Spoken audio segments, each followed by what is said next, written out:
அமைச்சர் பொன்முடி விக்கிரவாண்டியில் இன்று செய்தியாளர்களுக்கு பரபரப்பு பேட்டியளித்தார். சிவா அவர்களுக்கு இன்று இங்கே நாமினேஷன் செய்திருக்கிறோம். நிச்சயமாக அவர் 1,00,000 வாக்குகளுக்கு அதிகமான வித்தியாசத்திலே வெற்றி பெறுவார் என்பது எங்களுக்கு நன்றாக தெரியும். நானும் அண்ணன் ஜெகத் அவர்களும், அதே போல் நம்முடைய மாவட்ட பொறுப்பாளர் கௌதமி சிகாமணி அவர்களும், நம்முடைய நாடாளுமன்ற உறுப்பினர் ரவிக்குமார் அவர்களும் இங்கே அன்னியூர் சிவாவிற்காக கடந்த 2-3 நாட்களாக ஒவ்வொரு ஒன்றியமாக செயல்வீரர்கள் கூட்டத்தை நடத்தி அவர்களிடம் உரையாற்றி இருக்கிறோம். மகளிரெல்லாம் மிக தெளிவாக இருக்கிறார்கள். தளபதி அவர்கள் மகளிருக்காக செய்திருக்கிற சாதனைகளுக்காகவே இந்த விக்கிரவாண்டி தொகுதியிலே நாம் பெருவாரியான வாக்குகள் வித்தியாசத்தில் வெற்றி பெறுவோம். கடந்த முறை 2021 தேர்தலில் புகழேந்தி அவர்கள் இங்கே நிற்கிற பொழுது சுமார் 9,000 வாக்குகள் வித்தியாசத்திலே வெற்றி பெற்றார்.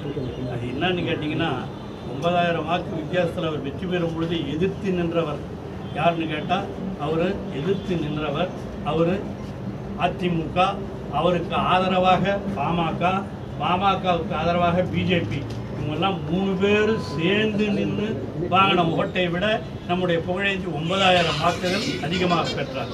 இப்போ 3 பேரும் எப்படி இருக்கிறாங்கன்னு உங்களுக்கு தெரியும். ஒருத்தர் எப்படியும் தோல்வி வரும் என்பதற்காகவே இதை விட்டு விலகிவிட்டார்கள். மற்ற 2 பேரும் சேர்ந்து நிற்கிறாங்க. அதனால் கண்டிப்பாக 1,00,000 வாக்குகளுக்கு மேல் வித்தியாசத்திலே நம்முடைய அன்னியூர் சிவா அவர்கள் வெற்றி பெறுவார் என்பது உறுதி. அதற்காக கழகத் தோழர்களும் பொதுமக்களும் மகளிரும் குறிப்பாக சிறப்பாக செயல்பட்டு கொண்டிருக்கிறார்கள். அவர்களுக்கெல்லாம் உங்கள் மூலமாக என்னுடைய உளமார்ந்த நன்றியை சொல்லி இன்று நடித்திருக்கிற நம்முடைய சிவா அவர்கள் மிகப்பெரிய வாக்குகள் வித்தியாசத்திலே வெற்றி பெறுவார்.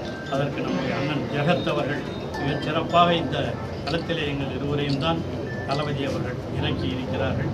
நிச்சயமாக மிகப்பெரிய வாக்குகள் வித்தியாசத்திலே வெற்றி பெறுவோம் என்பதை மட்டும் எடுத்துச் சொல்லி உங்கள் அனைவருக்கும், அதுவும் மட்டுமல்ல, இந்த மாவட்டத்தினுடைய பொறுப்பாளராக கௌதம் சிகாமணி அவர்களையும் தலைவர் நியமித்திருக்கிறார்.